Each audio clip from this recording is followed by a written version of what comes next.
Hello बच्चों, कैसे हैं आप सब। तो स्वागत है आप सबका फिर से हमारे यूट्यूब चैनल हिंदी क्लासेस में। तो ये जो वीडियो रहने वाला है क्लास 10th के बच्चों के लिए साइंस का वीडियो रहने वाला है। ऑब्जेक्टिव टाइप रहने वाला है ये पेपर।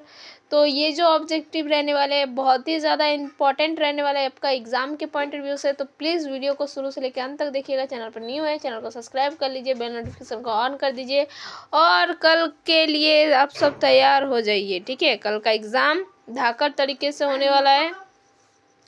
बस इतना ये रखिए, जो पढ़ाया है वही आएगा। ठीक है, उतना आपको पहले से सोच सोच के परेशान नहीं होना है। जितना पढ़ाया है उतना ही आने का है। ठीक है, क्योंकि उससे बाहर नहीं जाएगा। तो आप लोग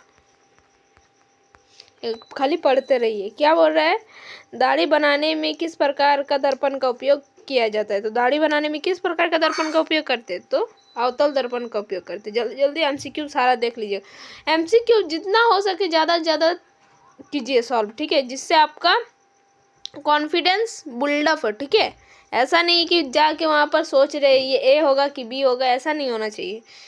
बिना ऑप्शन का पता होना चाहिए कि आंसर क्या होगा, इस टाइप से पढ़ना चाहिए। ठीक है, फिर क्या बोल रहे हैं, गोलीय दर्पण में फोकस दूरी और वक्रता त्रिभुजा का संबंध होता है।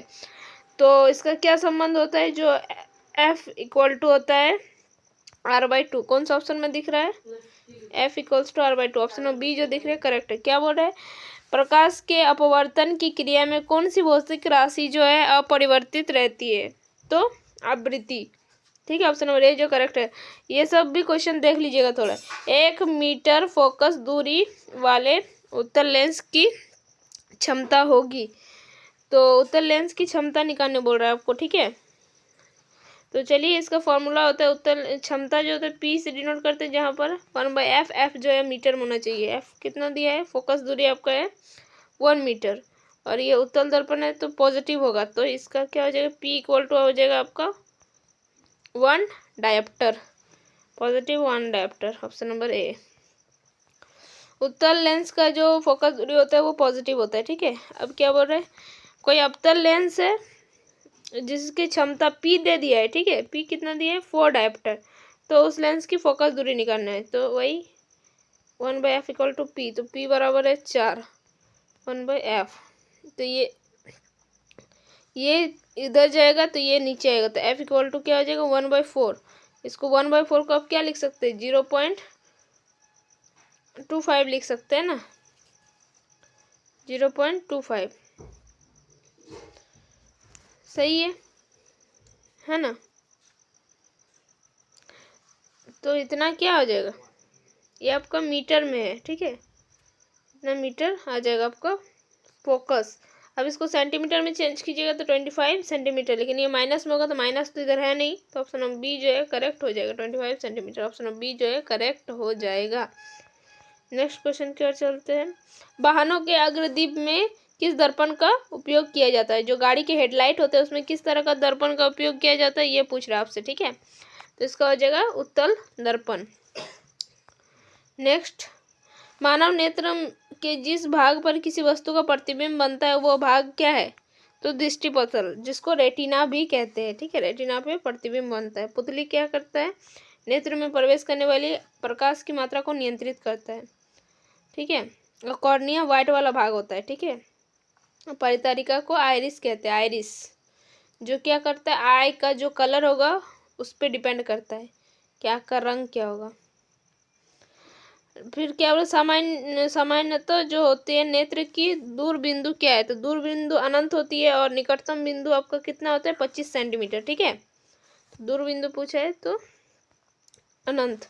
नेत्र में जाने वाले प्रकाश की मात्रा को कौन नियंत्रित करता है, तो नेत्र में जो प्रकाश किरण जाती है तो उसकी मात्रा को कौन नियंत्रित करता है, ये पूछ रहा है आपसे। तो पुतली पहले ही बता चुके हैं। ठीक है, उसकी मात्रा को नियंत्रित करता है कि कितना मात्रा में जाएगा, तो उसका पुतली। नेक्स्ट, मानव नेत्र में प्रतिबिंब की प्रकृति कैसा होता है, तो वो वास्तविक होता है और उल्टा। ऑप्शन नंबर कौन सा दिखता है, वास्तविक और उल्टा। ऑप्शन नंबर डी जो है वो करेक्ट हो जाएगा। नेक्स्ट क्वेश्चन पर चलते हैं। 1 kWh निम्न में से किसकी एक इकाई है,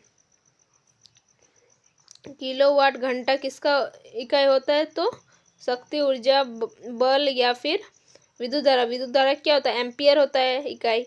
बल का न्यूटन होता है। ऊर्जा का क्या होता है? ऊर्जा का जूल कार्य, ठीक है। और तो किसका ऊर्जा का एक ये भी होता है किलो वाट घंटा। शक्ति का होता है वाट। कूलाम्ब किसका एसआई मात्रक है? कूलाम्ब। तो विद्युत आवेश का जो एसआई मात्रक क्या होता है? कूलाम्ब। और विद्युत धारा का क्या होता है? एम्पियर। विभवांतर का होता है वोल्टमीटर, ठीक है। और प्रतिरोध का ओम होता है। क्या हो रहा है? विद्युत मोटर एक यंत्र है जो परिवर्तित करता है। विद्युत मोटर एक यंत्र है जो क्या करता है? मोटर क्या करता है?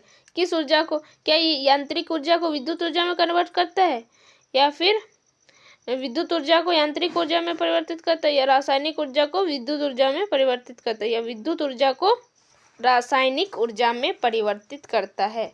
तो विद्युत मोटर जो होता है आपका, ठीक है, मोटर चालू करते हैं, आपको पता होगा। तो जब इसमें मोटर पर हम लोग करंट देते हैं तो विद्युत ऊर्जा को किसमें कन्वर्ट कर देता है? तो ये विद्युत ऊर्जा को यांत्रिक ऊर्जा में परिवर्तित कर देता है, ठीक है। जल का विद्युत अपघटन किस प्रकार की अभिक्रिया है? जल का विद्युत अपघटन एक वियोजन अभिक्रिया है। कौन सा अभिक्रिया है? तो वियोजन, ऑप्शन नंबर बी। CuO+H2 मिलेगा तो Cu+H2O दिया गया। अभिक्रिया में किस प्रकार का उपचयन हो रहा है? मैंने अभिक्रिया में किस पदार्थ का उपचयन हो रहा है? उपचयन और अपचयन। उपचयन में क्या होता है? आके ऑक्सीजन जुड़ता है और हाइड्रोजन हटता है। और अपचयन में ऑक्सीजन हटता है और हाइड्रोजन जुड़ता है। तो यहाँ पर उपचयन बोल रहा है। उपचयन किसका हो रहा है? तो हाइड्रोजन का उपचयन हो रहा है यहाँ पर, H2 का। H2 यहाँ पर अकेले था, इधर गया तो ऑक्सीजन के साथ जुड़ गया, इसीलिए उसका उपचयन हो रहा है। और अगर बोला इसमें अपचयन किसका हो रहा है, तो CuO जो था पहले वो जाके Cu में कन्वर्ट हो जाएगा, तो इसका अपचयन हो रहा है, ठीक है, कॉपर का। CuO का अपचयन हो रहा है। इस तरह से आप देख सकते हैं। नेक्स्ट क्वेश्चन की ओर चलते हैं। दिए गए जो चित्र में अभिक्रिया हो रही है, किस प्रकार का अभिक्रिया दर्शाती है ये, ठीक है।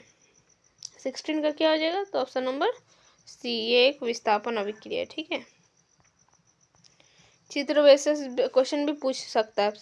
निम्नलिखित में कौन सा प्राकृतिक सूचक का उदाहरण है? तो लिटमस पत्र जो होता है आपका क्या है? एक प्राकृतिक सूचक है।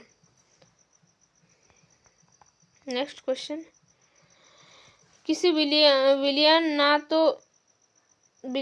ना का पीएच मान 10 है, तो निम्नलिखित में से कौन सा? अगर बोल रहा है किसी विलियन का मान है, ठीक है, यहाँ पर मान होना चाहिए, मान, जो कि n खाली दिख रहा है, माने 9 मान जो है वो पीएच का मान कितना दे? 10। तो वो क्या होता है? तो वो क्षार हो जाएगा। जो 7 से ज़्यादा होगा वो क्षार होगा, 7 से कम होगा वो अम्ल होगा, जो 7 हो जाएगा वो उदासीन हो जाएगा। तो ये क्या है? ये विलियन आपका क्षारी हो जाएगा, ठीक है। नेक्स्ट क्वेश्चन, ये जो चित्र दिया गया है सूचित करता है, ये किसको सूचित कर रहा है इस चित्र में? तो इसको देखते हैं। तो सांद्र अम्ल तथा क्षार वाले बर्तन का चेतावनी चिन्ह है ये। जो सांद्र अम्ल होता है और सांद्र क्षार होता है, वो जो बर्तन होते हैं उनका चेतावनी दे रहा है कि किस तरह से अगर वो एसिड गिरता है तो वो हाथ को गला भी सकता है, ठीक है। इमली में कौन सा अम्ल पाया जाता है? तो इमली में कौन सा अम्ल पाया जाता है? आज सुबह फिर से आप लोग का क्लास लिए थे तो उसमें भी बताए थे। इमली में आपका पाया जाता है टर्टरिक अम्ल, ठीक है। खट्टे फलों में कौन सा अम्ल पाया जाता है? तो सिट्रिक अम्ल। एसिटिक अम्ल किस में पाया जाता है? आपका विनेगर, ठीक है, सिरका में। और लैक्टिक अम्ल मिल्क में, दूध में। कौन अधातु कमरे के ताप में द्रव अवस्था में पाया जाता है? अधातु बोल रहा है तो ब्रोमीन हो जाएगा। अगर कौन सा धातु पूछता कमरे के ताप में द्रव अवस्था में पाया जाता है तो पारा हो जाता है, ठीक है। तो इसका सी हो जाएगा। निम्न में से किस पदार्थ का उपयोग अग्निशामक बनाने में किया जाता है? तो अग्निशामक बनाने में किसका किया जाता है उपयोग हम लोग? तो सोडियम हाइड्रोजन कार्बोनेट। तो ठीक है, इसका कौन सा हो जाएगा correct answer? Option number B, NaCO3। आधुनिक आवर्त सारणी किस आधार पर बना गया है? तो ये परमाणु संख्याएं के आधार पर बना गया है। ठीक है, ऑप्शन नंबर ए जो है करेक्ट हो जाएगा। नेक्स्ट क्वेश्चन की ओर हम लोग चलते हैं फटाफट। निम्नलिखित में से कौन धातु सबसे अधिक क्रियाशील है? तो पोटेशियम जो है सबसे अधिक क्रियाशील धातु है। पृथ्वी की भूपटपट्टी में प्राकृतिक रूप से पाए जाने वाले तत्व या यौगिक को क्या कहते हैं? तो खनिज कहते हैं। पृथ्वी की भूपटपट्टी में प्राकृतिक रूप में पाए जाने वाले तत्व या यौगिक को हम लोग खनिज कहते हैं। ऑप्शन नंबर बी जो है करेक्ट हो जाएगा। ये खनिज का डिफिनेशन है। ठीक है, और गैंग क्या है? तो उसमें जो अशुद्धियाँ निकलती है उसको गैंग कहते हैं। ठीक है, फिर क्या हो रहा है? प्रोपेनॉल में कौन सी अभिक्रियाशील समूह मौजूद है? प्रोपेनॉल OL लग रहा है तो एल्कोहलिक ग्रुप ऐड है। ठीक है, प्रकाश संश्लेषण प्रक्रिया में निम्नलिखित में क्या नहीं होता है? तो प्रकाश संश्लेषण क्रिया में क्या नहीं होता है? तो जल का टूटना, कार्बन डाइऑक्साइड का मुक्त होना, कार्बन डाइऑक्साइड का उपयोग होना, या फिर ऑक्सीजन का मुक्त होना। तो क्या होता है? नहीं होता है। तो कार्बन डाइऑक्साइड का मुक्त होना जो नहीं होता है प्रकाश संश्लेषण की अभिक्रिया, क्योंकि कार्बन डाइऑक्साइड का जरूरत होता है किसमें? प्रकाश संश्लेषण अभिक्रिया। फ्लोएम में खाद्य पदार्थों का परिवहन पौधे में किस दिशा में होती है? फ्लोएम जो होता है वो खाद्य पदार्थों का परिवहन किस दिशा में करता है? जल का परिवहन हमेशा केवल ऊपर नीचे से ऊपर की ओर होता है, लेकिन इसका फ्लोएम का जो होता है वो दोनों तरह होता है। ठीक है, ऊपर से भी नीचे की ओर होता है, नीचे से ऊपर की ओर भी होता है, क्योंकि भोजन सभी को चाहिए। रूट को भी चाहिए, मतलब जड़ को भी चाहिए, और आपको जो आपका शिखर होगा उसको भी चाहिए, टिप को भी। ठीक है, ब्रिक की संरचनात्मक एवं क्रियात्मक इकाई किसको कहते हैं? तो नेफ्रॉन। ब्रिक माने किडनी, किडनी का स्ट्रक्चरल एंड फंक्शनल यूनिट क्या है? नेफ्रॉन। न्यूरॉन दिख रहा है, तो इसका करेक्ट आंसर कौन सा हो जाएगा? अच्छा, ये पर न्यूरॉन है, हम नेफ्रॉन सोच लेते, ये न्यूरॉन है, तो ये आंसर नहीं हो जाएगा। तो इसको ब्रिकक कहते हैं। किसको? नेफ्रॉन को हम लोग क्या कहते हैं हिंदी में? ब्रिकक। ठीक है, नेक्स्ट क्या है? फल को पकाने के लिए कौन सा हार्मोन उत्तरदायी है? तो एथिलीन। एथिलीन जो होता है वो रिस्पॉन्सिबल होता है किसके लिए? फल को पकाने के लिए। ठीक है, तो बस आज के लिए इतना ही। फिर मिलते हैं नेक्स्ट वीडियो में, तब तक के लिए बाय बाय, टेक केयर, जय हिंद, वंदे मातरम, स्वस्थ रहिए, पढ़ते रहिए, धन्यवाद।